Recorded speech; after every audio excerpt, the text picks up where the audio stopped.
and technology are just not friends, Shem. Like, we are just not friends. Okay, guys, as I promised earlier on, I have with me now on Stay Real, Mr. Solomzi Tshona. Mr. Tshona is a social activist, an innovator, writer, and a scholar. His activism is more on rural youth development and education. He is a member of the South Africa Youth Council and founder of an NPO called Tubaletu Development Forum.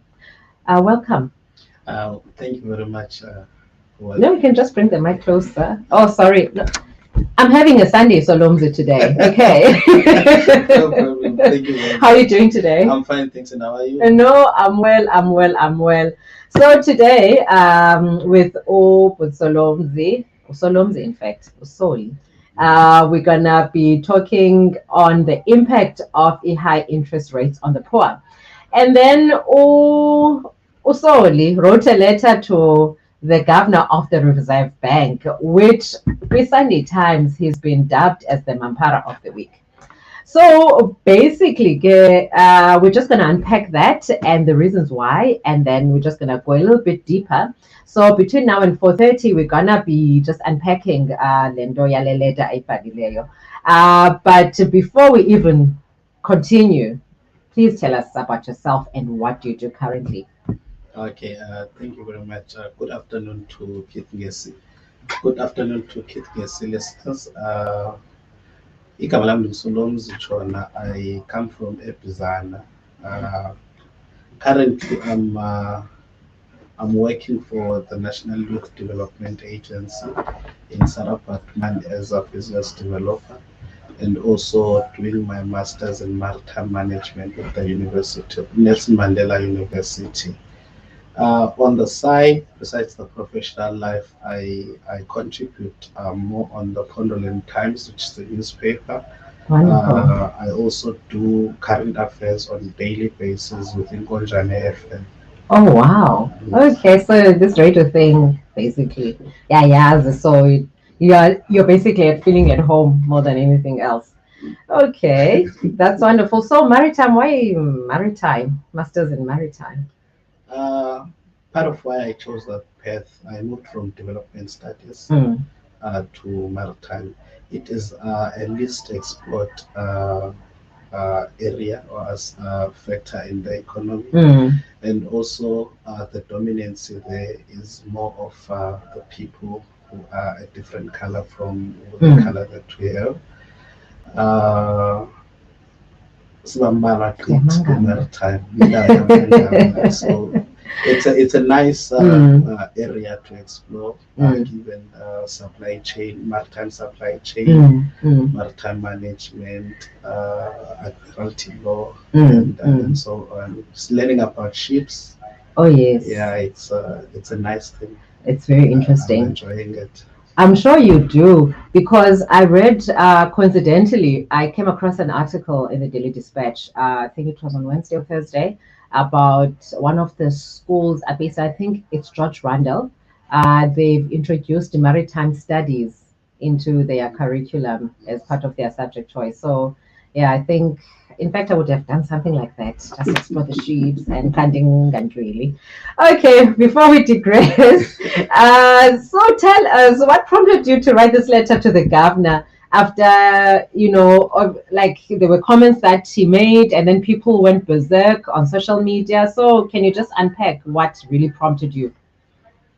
I was listening to the interview. Mm, When the governor said what he said, that the poor is not affected by interest rate, mm, it's only affected by inflation. mm, It got me thinking that no, the governor needs to go back to Economics 101 mm, and learn about the Canadian theory of economics mm, and stuff.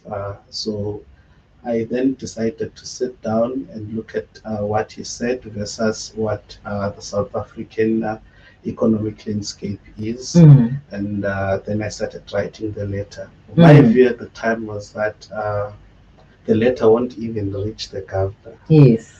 But fortunately, it went to that extent that most of the national leaders and government got hold of the letter, and it ultimately reached the governor. So I haven't received the response.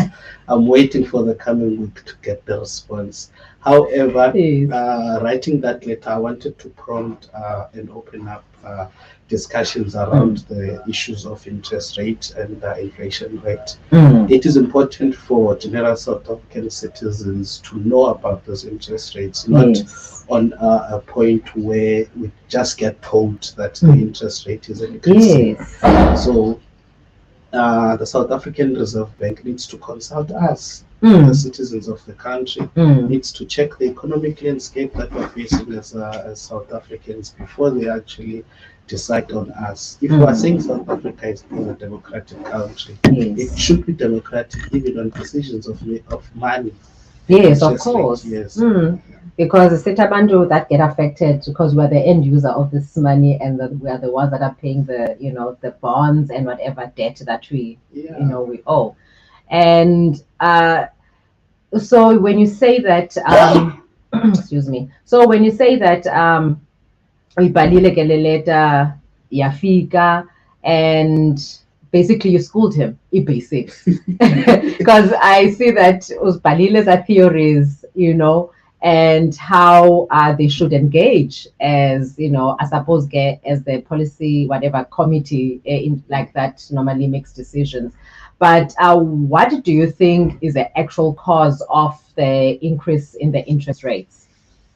The cause of the increase in the interest rate it might be caused by a number of assumptions, as economists do. They assume the economy.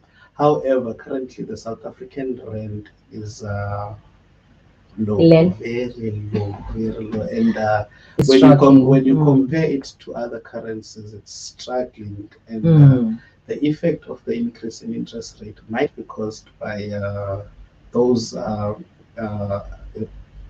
assumptions that are there in terms of Iran daily that is very low when it is compared to other countries, and many other economic factors as the we are as South Africans affected by the current war in Ukraine and Russia. We are affected by the the fever in Uku. Yes, avian flu. So all of that is affecting the stresses around in the country. So and also the population of the country that is continuously increasing. Yes. Many people are unemployed. The South African government is struggling. There are concessions or Ilanto. Forgot the name of this.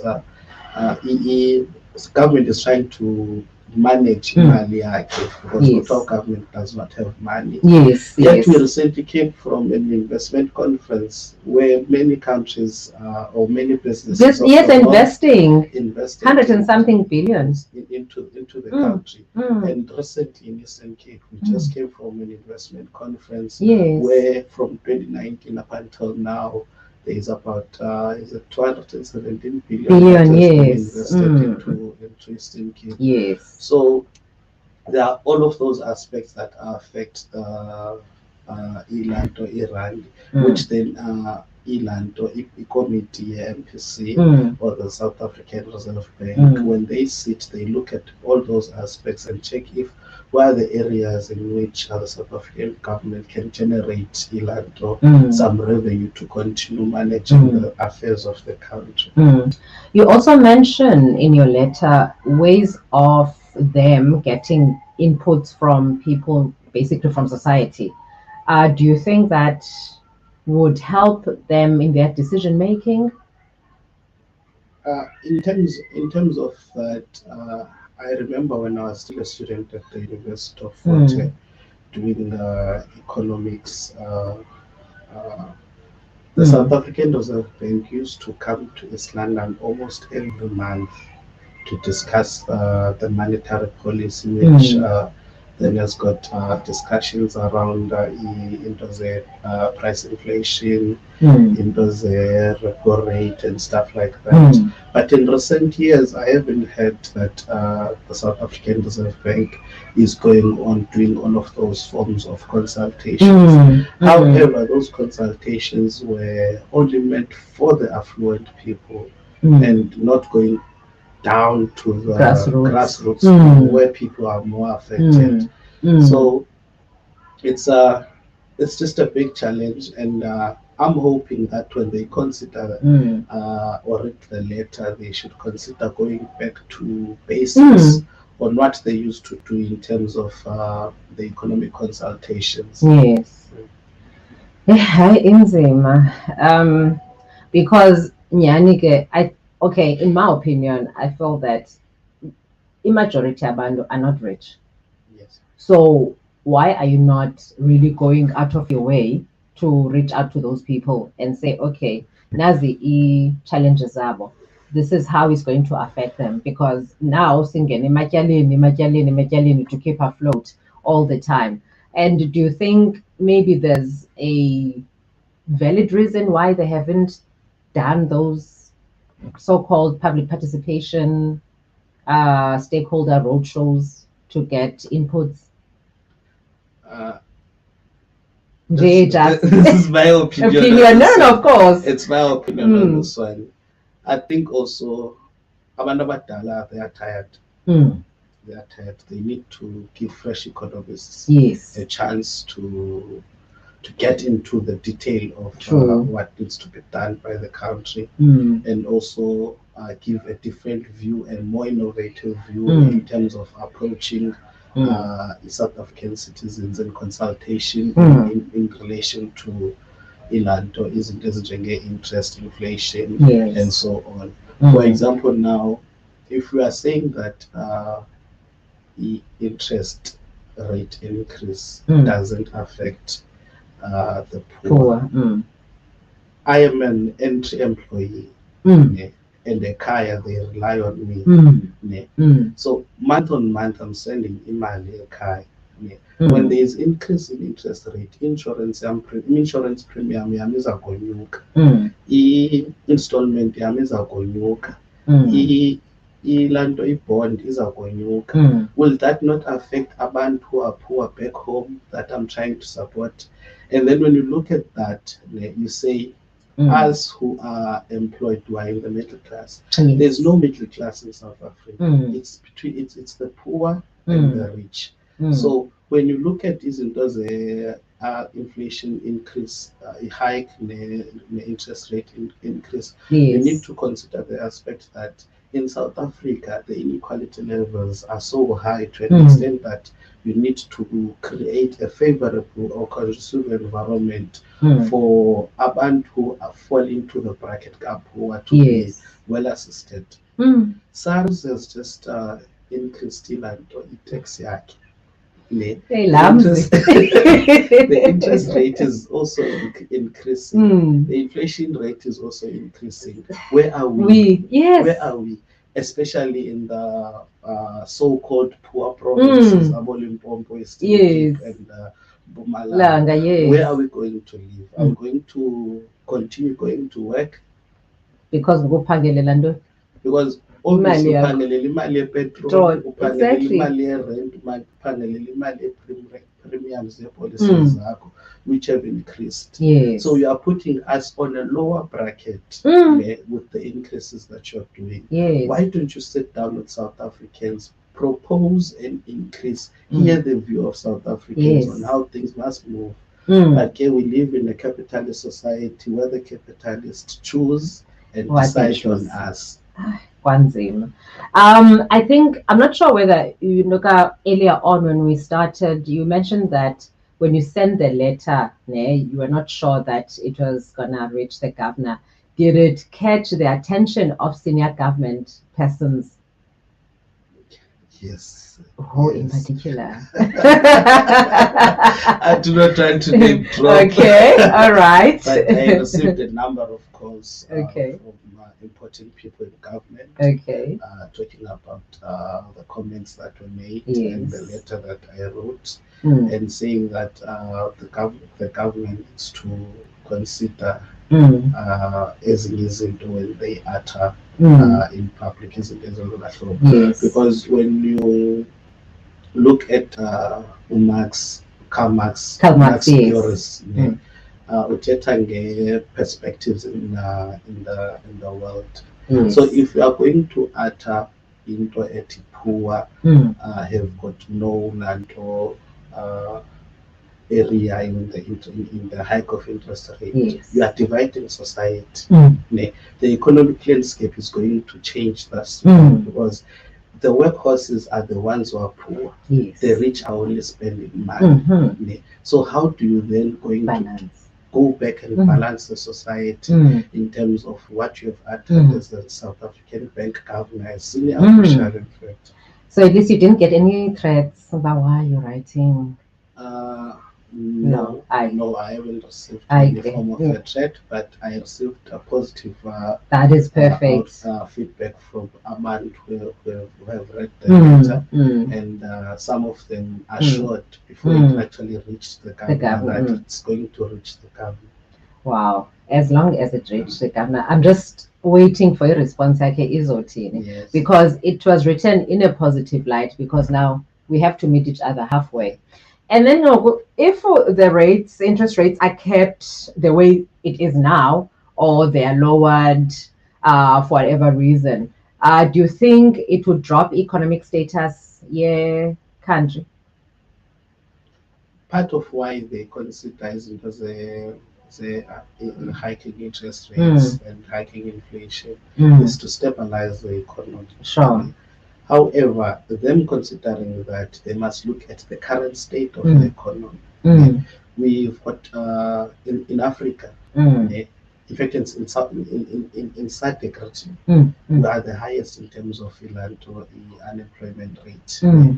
I'm going to take up Zimbabwe, because there are sanctions in Zimbabwe. But the countries that have got a clear economic flow were the highest in terms of unemployment. That is scary. Yet we've got mineral resources. I was about to say. We've got all the amenities that will push the economy. That other countries don't necessarily have in Arab. So we need to, they also consider those things.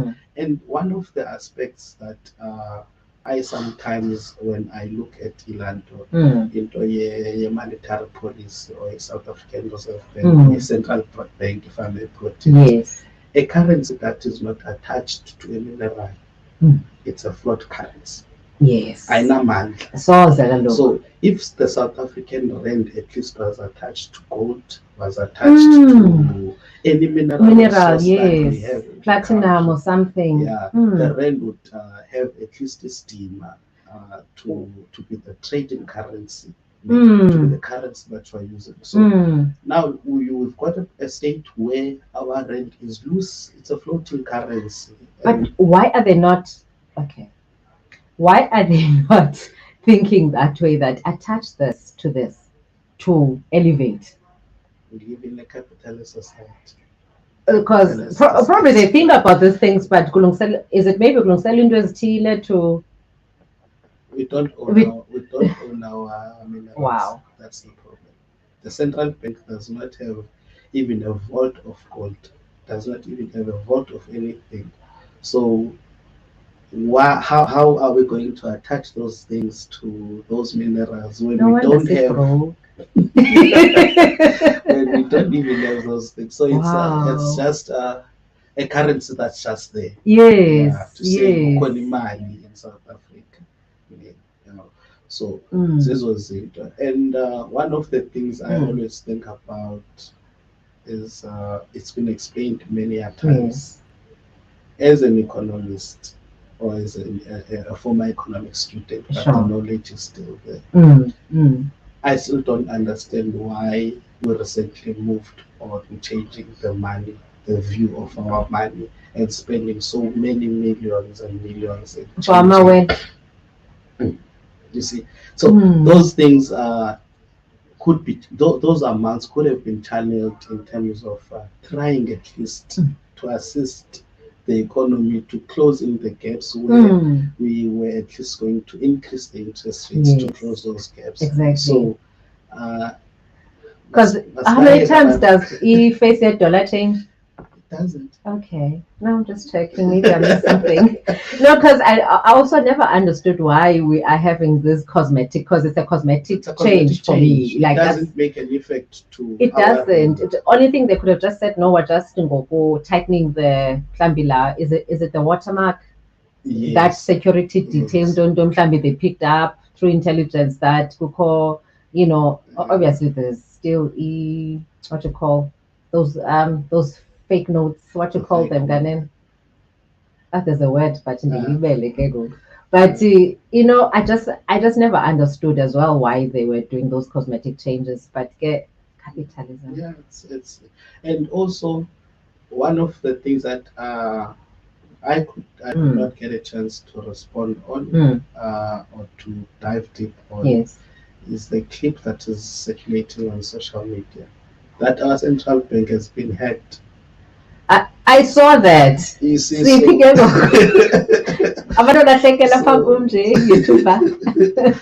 that information was given it by the FBI. Where is our intelligence? Where is the central bank security? Exactly, because they're supposed to have top of the top IT people who make sure that the firewalls, whatever IT protection systems are in place, they're constantly being changed. FBI, yeah, so we're facing a lot of challenges, and I believe if the leadership of the South African Reserve Bank wants to better the economy of the country, as they've been doing for a number of years. Yes. We must applaud them for the great work that they have been doing. And they need to look at the economic landscape of the country and the levels of inequality prior them taking a decision. Yeah, no, definitely. So we hear of like economically viable people leaving the country. Does that have a negative impact on the revenue? And like, what is your opinion on that? What's your take? If they leave, who's going to spend? Exactly. So, yeah. So we need to look at that. Yes. If they leave, who's going to spend? Yes. Because now I'm gonna they go and spend it revenue gain country, and then we're left with a huge gap. Yeah. So would it not be they look at the reasons why people are leaving in order to capture them? But now there's a lot that still needs to be done, I guess, in the country to make sure that you retain those people. There is a lot of work that needs to be done, and there's serious work that needs to be done. South Africa has got good potential to position itself well into the global economy. Yes. But I believe that the current people in government are lazy to think of innovative ways to position the South African government into the global economy. So they need to work more harder in terms of trying to reposition us back into the global economy. We made serious strides into the global space. We can't let it go now. We need to work more effectively and diligently to retain our position into the global economic space. And then, like, a way forward, you know, what can be done? What is the way forward in your opinion? South Africa, any solutions? South Africa is a democratic country. That's number one. Number two, South Africa has got systems in place. We're not like we're starting from the bottom. We've got systems in place. Strengthen those systems, come up with innovative ways to reposition yourselves into the global economy, and make sure that as a democratic country, you create democratic processes or avenues where your citizens will be able to give views and ideas into your government that is leading the country, so that we're able to say this is our government. We own every decision taken by our government. For instance, now this interest rate hike that's there and inflation hike, also with the increase in fuel prices and Yes. everything.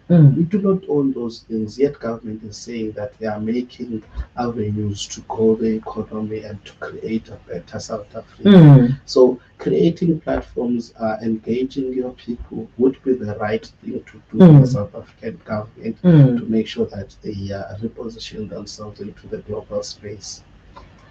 Yeah, it's Gonzema, because I was just saying earlier on the show when I opened the show that my full tank used to be, I think 2 3 years ago. If full tank yeah, you 600, maybe 700 if the Paco reserve. And then in new guy at 8. And this is still 3,000 if money change. And then was it this year? Yes, this year we had to travel to KZN, and a full 10 was 900. But Ngoku it's sitting at 1 point something. Like, okay, so you say we don't own Ezizindo, like the gold and the. How can they? How can the government or the Reserve Bank now try to get the ownership of those resources, or for the government to own those resources? Because obviously ayonto yenzeke ngoku, it's things that happened before, democracy, if I can put it like that. Because how can you not have gold but sit abantu gold? Yeah, the South African Parliament is sitting on the expropriation bill in Parliament. Yes. That talks about land and. This dollar. Okay. We're still sitting on that. There's a bill on land expropriation, nationalization of the Reserve Bank, nationalization of mines. All of that is still sitting in Parliament. It's just been there for a very long time. So the move to say, how can we then go back and say we own those things? The first thing is to pass the bill into Parliament and make it known by South African citizens that there is this bill and we own this portion of South Africa. I was looking at the stats recently. Whites in South Africa own 75% of the land, followed by coloureds who own 15% of the land. Black South Africans own something about 10% or less. You see, so it's really a challenge that we're currently facing, and it's going to hit us hard if we do not push Parliament to adopt those bills and make sure that South Africa moves forward. Okay, in closing, just in 1 minute, your phone rings tomorrow. It's the governor, wants to see you, wants to have a dialogue with you. Oti. just under a minute. What's your response to that?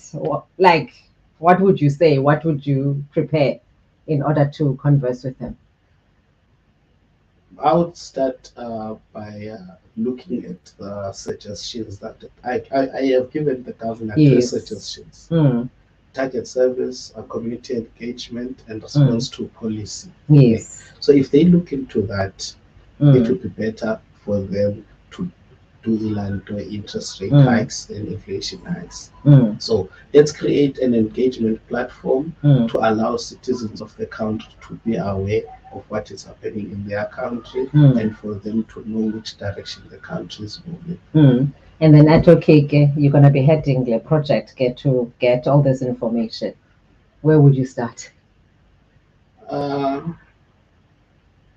There are consultations that you need to do in communities. There are economists that are doctors in economics, consultants in economics that are sitting there just doing research on this stuff, which is very important to be done. So include those people in your circle and make sure that there is proper engagements throughout the country in terms of what you need to do as a Reserve Bank.